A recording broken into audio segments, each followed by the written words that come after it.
So the basic question is like, how do you get cities, which is where the climate problem is primarily located and also will be solved. So if cities can't solve climate change, we are not going to be able to solve climate change. Most of the people live there, most of the energy is consumed there, most of the carbon emissions are generated there. And we have a lot of city leaders that say they care about climate, but what is it going to take to go from saying that you care about climate to actually doing something about climate? So that was the basic research question. So what we did was we looked at the 169 US signatories of the Global Covenant of Mayors for Climate and Energy, and did a quantitative study in which we plugged in like everything that we could think of that might help a city move from talk to action, and paired that with a qualitative study of Milltown, Connecticut, which is where our university is located. So I'm going to talk about the quantitative side of it, and Sanya's going to talk about the qualitative side. So just to give you a sense of who these signatories are, the cities are located all over. They are very economically diverse. They are not particularly politically diverse. Many more mayors come from strongly Democratic areas, meaning in 2020, they voted Democrats in at the presidential level and also for their senators. Some, as you can see in the mixed category, voted for mixed. So they voted for Republicans at the Senate level and a Democrat at the presidential level, or the flip of that. And only a few were Republican at both sides. So then we plugged all this various stuff in. Oh, sorry, one more. The plans that they have. So if you're a mayor and you sign this agreement, you say you care about climate, and part of signing it means that you are going to set up a climate action plan, and that climate action plan is supposed to get you some climate action. Most of the mayors that have signed, the cities that have mayors that sign this, most of them have some kind of plan. But as you can see, only about a third of them have what we call ambitious plans, which are net zero by 2050 plans. And most of the other cities have plans that are sort of less than that, or some have no plan. So stuff that we thought was going to matter that ended up not having any statistical significance included population. We thought that maybe larger cities would be more likely to have ambitious climate action plans. We thought that rich cities would be more likely to have ambitious climate action plans. We thought that cities that lived in, that were located in states that had a variety of clean energy incentives, like Jean was talking about in Washington State, that they might have more climate. We thought that international networks, meaning being part of ICLE or some organization like that, where you can sort of down your blueprint for your action plan, would help. We thought that being a Democrat might be helpful. And it turns out none of this was statistically related to whether or not your city had a more ambitious plan. Only two things mattered. The first one was, do you have paid staff people who are paid to think about climate and energy? And if you did, you were way more likely to have a plan, and you were way more likely to have an ambitious plan. And the second factor that we put in sort of on a whim based on anecdotal evidence that I've had from my own research was, does your city have a university in it? And that we tested for independence. It had an independent effect. So these are correlated, but not that highly. So if your city has a university, you are also way more likely to have a plan, and you are also way more likely to have an ambitious plan.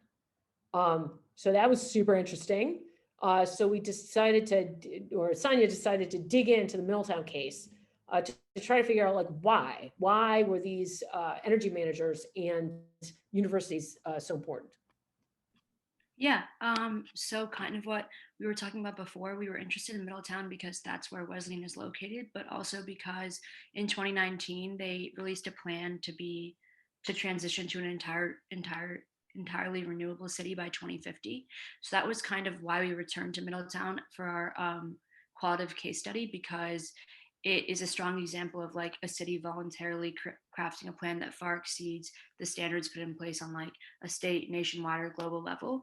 So we thought by focusing on Middletown, we could try and understand the questions that were brought up by our data, like why does a full-time paid energy coordinator and or why does university presence influence ambitious climate plans?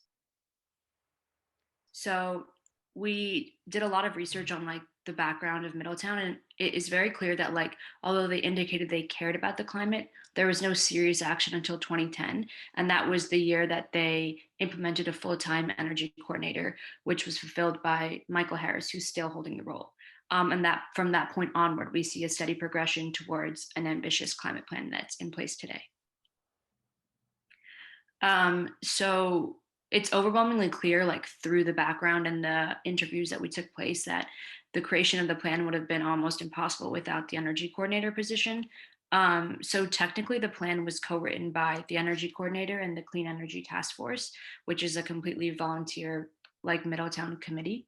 But interviews with the current and former task force emphasize that Michael Harris, the energy coordinator, was the true architect behind the document, and they refer to the plan as his brainchild.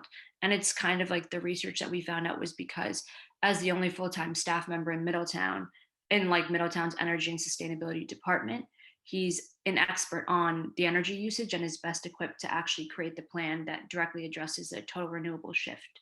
But most obvious is that the unpaid volunteers in the task force like did not have the capacity or time to take on such an immensely work heavy and technically demanding task. And I think that was the most important thing we studied in this qualitative study is that it highlighted the important role of having a full-time dedicated staff person who can commit himself to seeing the plan development through its conclusion as a part of his regular job and not just during their free time. And also, both Michael Harris, the energy coordinator, and the task force noted that if they had a sustainable coordinator that could work with Michael Harris beyond just energy, they think that the plan could become even more ambitious.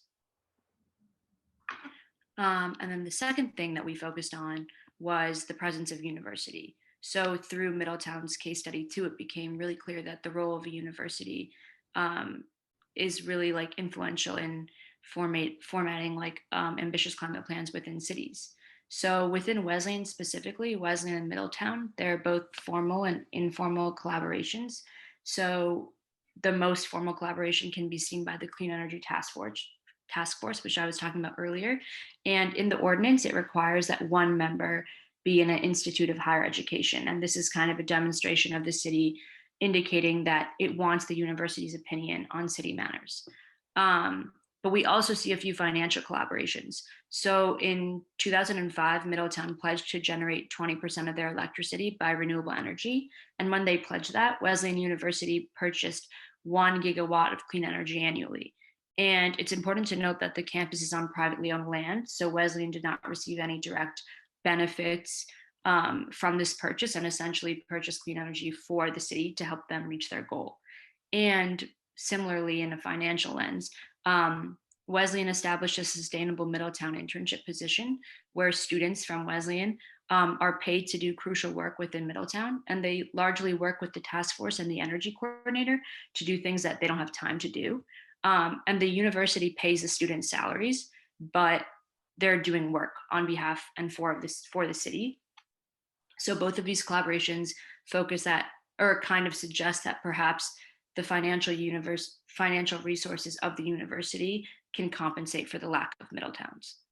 And then also, just like in a generally, it's quite common for courses to support climate action research for the city. So there was a bunch of courses that are doing research on behalf or for the task force, and that's like really important for the energy coordinator. And then also the university holds a lot of meetings with the city to present what they're doing for campus energy efficiency. So kind of like given this information, we kind of inferred that Wesleyan's knowledge and mentorship is readily available, and it's easier for a city to access and implement than within a city that does not have this presence and has to spend time, funds, and brain power to produce a similar pool of information. So this kind of suggested to us that the nature of simply having Wesleyan or having a university to rely on as a source leads to the creation of a more ambitious climate plan than if Middletown did not have Wesleyan to rely on. And then what was also most interesting and kind of like most surprising about our research is that there's a less official but still obvious connection between the crucial roles of those that hold in the university and the city. So we see this like most notably that the chair of the Clean Energy Task Force is Jen Kleindienst, who's also Wesleyan University's director of sustainability. And Jen is like really quick to point out that she wears different hats in each meeting.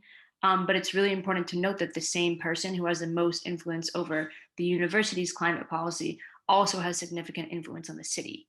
And then we see this again when Middletown passed a climate energy resolution. And the resolution was written by 3 residents, all of whom were connected to Wesleyan in one way or another.